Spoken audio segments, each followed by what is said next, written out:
Hello, and welcome to the Arizona Civics Podcast. In this podcast, we will share our journey of sustaining Arizona's interest in reforms to civics by collaborating with civic educators in our state and nationwide. This important work is being spearheaded by the Center for American Civics at Arizona State University. I'm Liz Evans, Civic Education Program Director at ASU, and your host for this podcast. I will interview teachers, content experts, and civic education leaders throughout our episodes, providing valuable insights and perspectives. We hope you enjoy joining us on this journey to make Arizona a national civics model.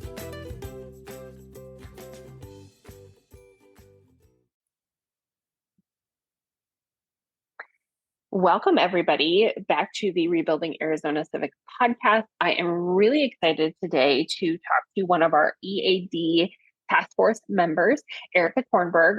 She's an elementary teacher, and today we're really going to focus on taking what you already have and evolving it and kind of making it something that is more enriching to students. So Erika, welcome. Tell us a little bit about yourself.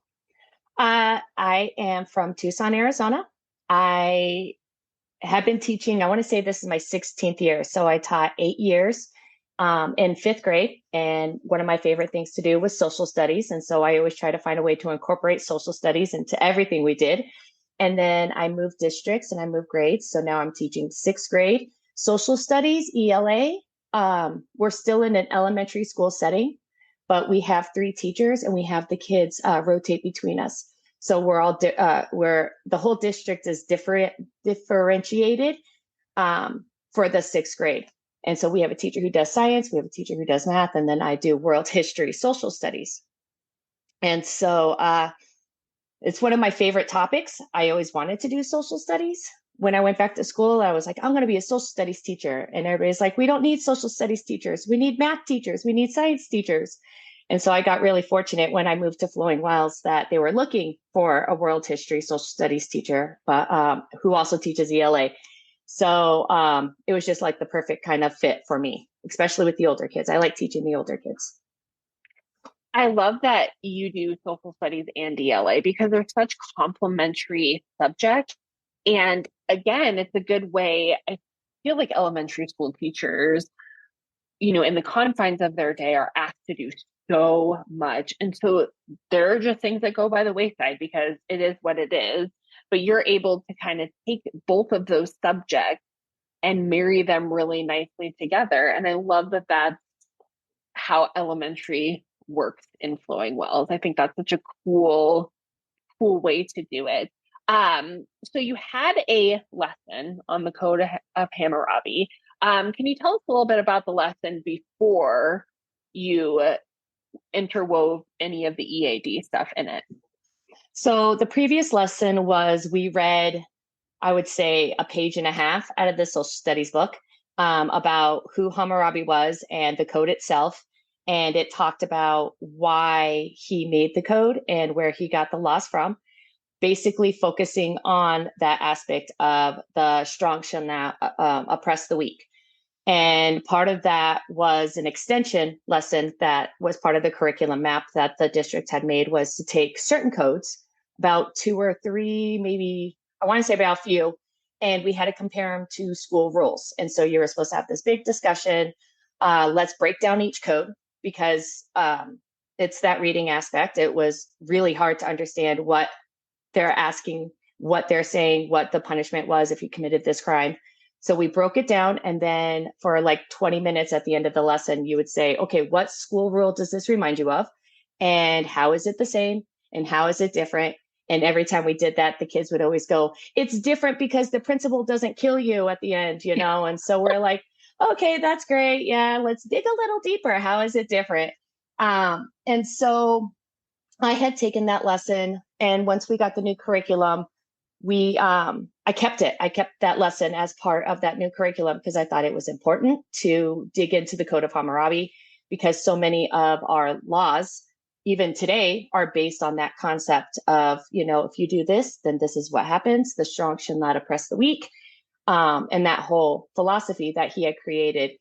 And so we took that, and from there, I found a way every year I did it, I found a way to tweak it just a little bit more and a little bit more and a little bit more to really incorporate what was important to the students at the time or other standards in the Arizona, for the Arizona state standards. And we found through their practice that they were always very curious about Code of Hammurabi. It was one of their favorites because, they all end in death, or they all end in some kind of form of punishment that the kids are like, whoa, this is so cool. It's so harsh. We love it. And so we always found that where it's like, do we still do that today? And then this year, particularly, it was really interesting because of everything going on with current events that the kids are affected by, and what they see between the war with Russia and Ukraine, with everything that happened with COVID, all the different movements that have been going on.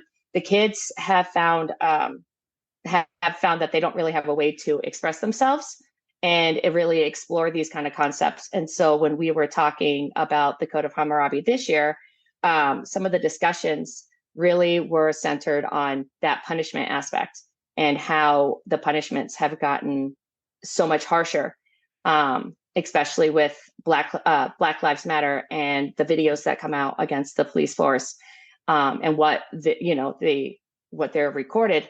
The lesson, the way I tweaked it, was the way that we were supposed to look at Arizona laws and how the Code of Hammurabi covers every aspect of life and how Arizona laws cover every aspect of life, and how the punishments are not as harsh, but we have the whole, you're innocent before proving guilty.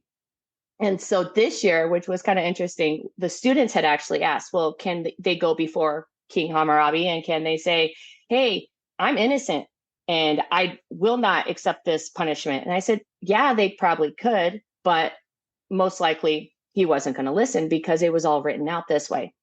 And so in today's world, the discussion had turned into how every law that they know of, it's a law, or every rule that they know of, it's a law.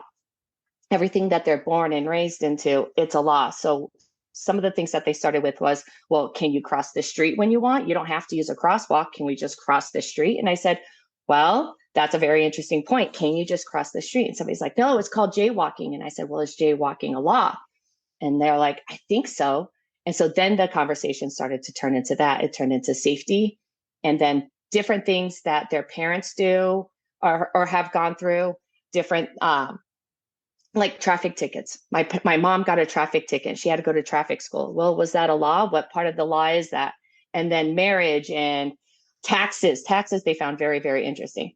And so it was interesting to watch how this lesson I had used so much in my years at Flowing Wells, that started as a 20-minute compare this to school rules and how the principal doesn't kill you if you break one of these rules, to finding ways to incorporate their civics and their civic duty into this whole concept of these are these laws from 5,000 years ago. And now we're still following these same kind of laws in today's world.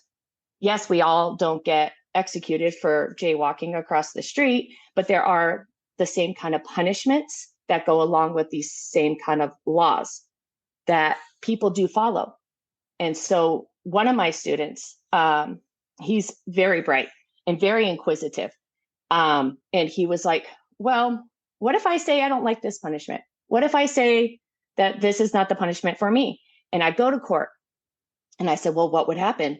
And so the whole conversation again turned around to, well, you can appeal it. You don't have to, you can sit there and say the judge was wrong, and they can try to appeal that punishment. And I'm like, well, what happens when you run out of appeals? Don't you have a certain amount? And the next thing you know, they're on the computer, like typing and trying to figure it out. And at that point, I had started to step back and let them just kind of discuss. And it was a few who really led the whole conversation. A lot of the other ones they're quiet. They're the ones who wait for somebody else to raise their hand, but they were still engaged and they were still helping to research a lot of things. I had the Constitution, the Arizona Constitution, up in Google Classroom, and they had that up, but the conversation was more about what they had already known. And then they used the Constitution to like affirm or confirm what they had decided.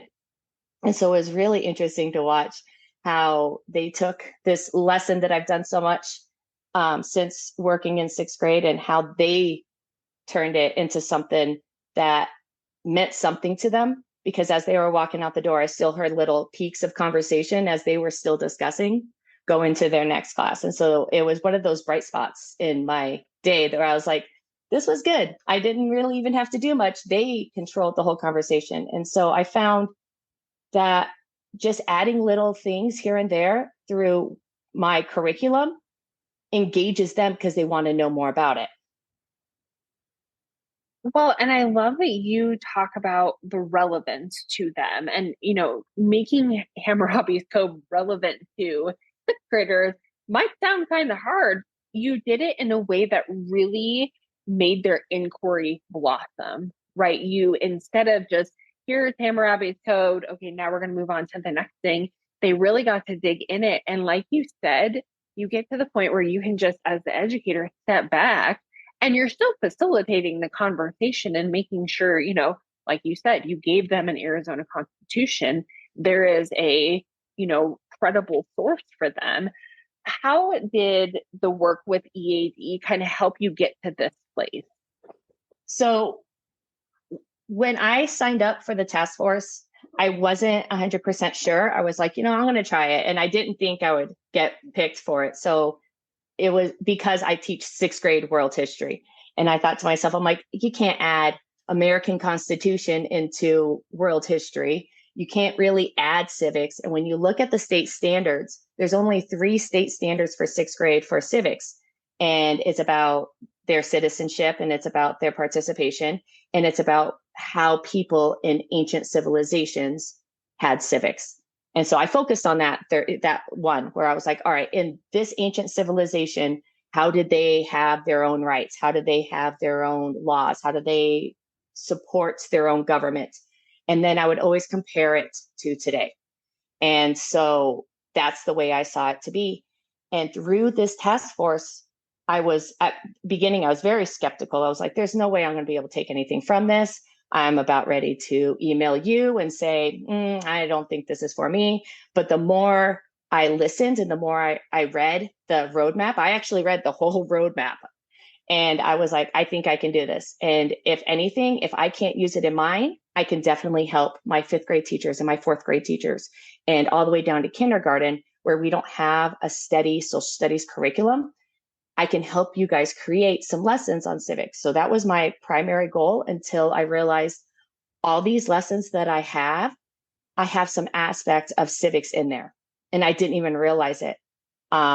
We always think of Greece and we always think of Rome because that's, the beginnings of democracy. And so that was always like my go-to. This is where I'm going to add some civics. This is where I'm going to do that. But then Sandra Day O'Connor Day always came around and I'm like, I don't know what I'm going to do. I don't know what I'm going to do. What am I supposed to do for this day? Because it's civics in the United States and I don't teach the United States. I teach about ancient civilizations. And so this work really opened my eyes to, I don't have to compare everything to today to 3,000 years ago. I can actually take what they did 3,000 years ago and see how our foundation for today was built on that and turn it into different aspects of the roadmap and different aspects of American democracy, American civics, and civics just universally. One of my favorites that I'm really excited to do is when we get to Persia and we get to talk about Cyrus the Great and how he created human rights.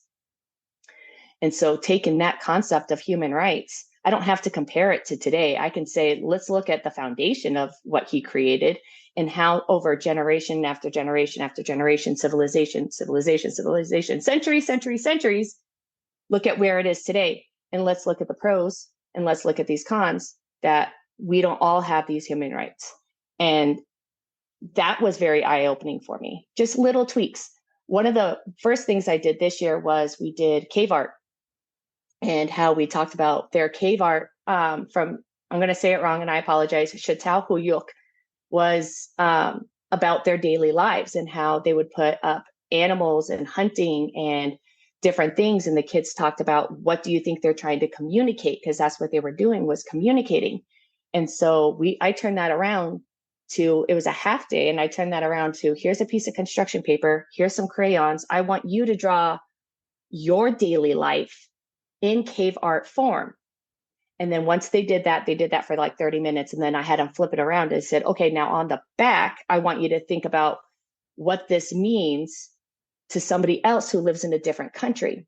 What did you symbolize? What did you show about your daily life? What rights do you have as an American citizen that other countries wouldn't have?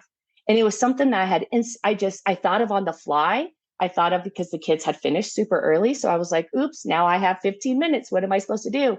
And that civics part of it that just I spent 6 months doing is just naturally ingrained into like everything. And now I'm able to see it. And that's what the cool part was. It was very eye-opening that everything we do, everything we talk about, there's an aspect to add that civics part of it. And the kids actually, they liked that one too. And we have all of their cave art up on the wall. And if you flip it around, you can see how their daily lives would be different from somebody in South America or Europe or Africa or all these different places around the world, and what they thought.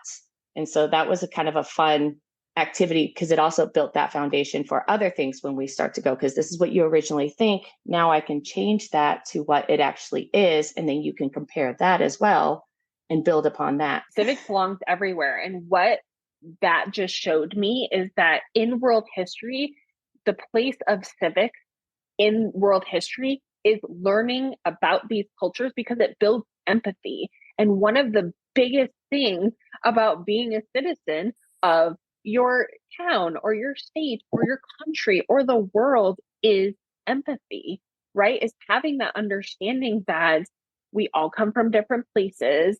And it really builds on, one of my favorite words in the EAD is civic friendship, right? Is having the understanding that as citizens of the world, we're all different. And so just because you haven't had that same experience doesn't mean their experience is not relevant. So when you talk about this, I had an aha, is putting civics into things like world history helps build empathy. So when you're talking about, Sandra Day O'Connor Day and civic celebration, it sounds like to me you're already doing that on a daily basis, which is so powerful for elementary students, especially because it builds this foundation for them before they get into middle school and high school, where they're switching classes and they're learning all these subjects. You're ingraining in them that they are citizens of, again, their classroom, their school, their town, their state, their country, and the world. And that is, I like have goosebumps. I love when you're listening to somebody and you have these revelations. And I will say it until I'm blue in the face, civics belongs everywhere. And I'm so glad that you illustrated that it's not these big things, these hours of planning. It is little shifts in thinking, so that when you have an extra 15 minutes, you can do something. When you are doing a lesson, that small little turn to make it more student-centered, student engagement, and really kind of building that in. If there is a sixth grade teacher out there, or really any teacher who is not American history, government, when we think of civics, those subjects, any other teacher that's like, this sounds great, but I don't really have the time to do it, what advice would you give them? I needed to know what civics was. So I think the first thing would be, take a minute and really understand that it's not what you think it is. It's not having to do these extravagant lessons. It's not having to teach the foundations, because the foundations are kind of already there. When they start talking in kindergarten and first grade, they talk about their neighborhood and they talk about these things. And through families and through their experiences and through their neighborhoods and their culture and their community, there's all these different aspects. And so reading about civics itself, like I read the whole roadmap. I didn't have to, but I read the whole roadmap, and it is wordy. So it just took a little bit, but I realized there were just words. I just started underlining words. And then it was those words that I think started to trigger different ideas.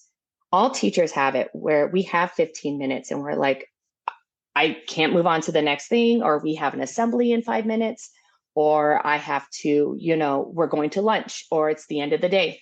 Pulling out a lesson or continuing that lesson and just asking questions, I think would be the first thing I would suggest, is just asking questions and starting at Bloom's, that basic level down at the bottom, and then start building it up, but start looking at that apply. So maybe starting with if-then situations, just like Hammurabi. If this happened, then what do you think could possibly happen from there? And why do you think so? And from there, asking those guiding questions. But kids, my students, everybody's students are naturally inquisitive. They definitely want to know more. And so having those questions and then building upon that would probably be my first step to incorporating civics.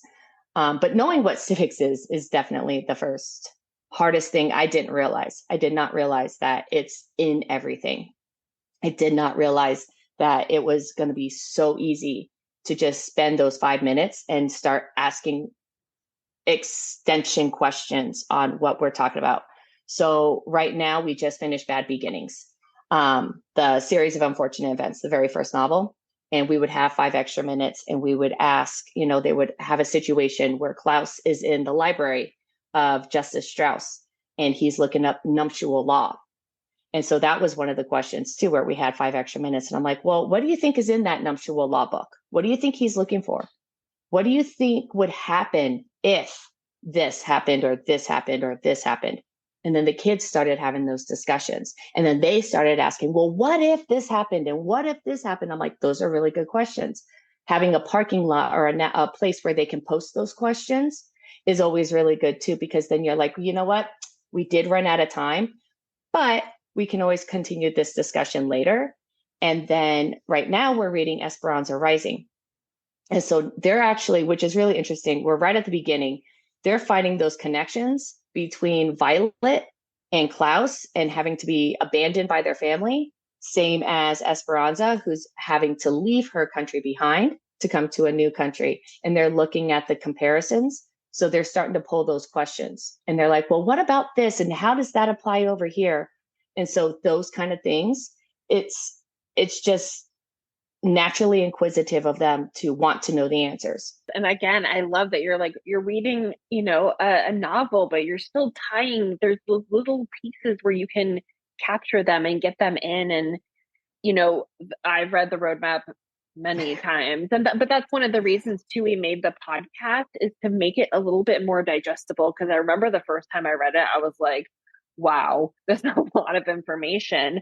And I'm the kind of person that I need to take something really big like that and kind of chunk it out and then see like, okay, 7 themes. Here's what I'm already doing. Here's what I could do a little bit better, and not taking the whole thing at once, because that is just, I think even for the most veteran seasoned teacher, that is just not a feasible thing. Erika, I am so grateful that you took time to talk with us and to talk about how, civics really blends into world history. So thank you so much for your time today. Thank you. I had fun. I had fun creating these lessons. I had fun on the task force. And I'm looking forward to this year where I actually get to find different ways to incorporate civics into my curriculum.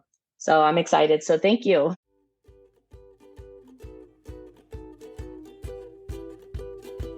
Thank you for joining us. Just wanted to give a heads up that you can find the Center for American Civics on all social media channels as ASU Civics. We love connecting with our community and sharing our thoughts on the issues that matter to us. So if you're interested in our content or just want to say hi, don't hesitate to give us a follow. Plus, we always include any relevant links in our podcast show notes, so be sure to check those out too. Thanks for being a part of our journey.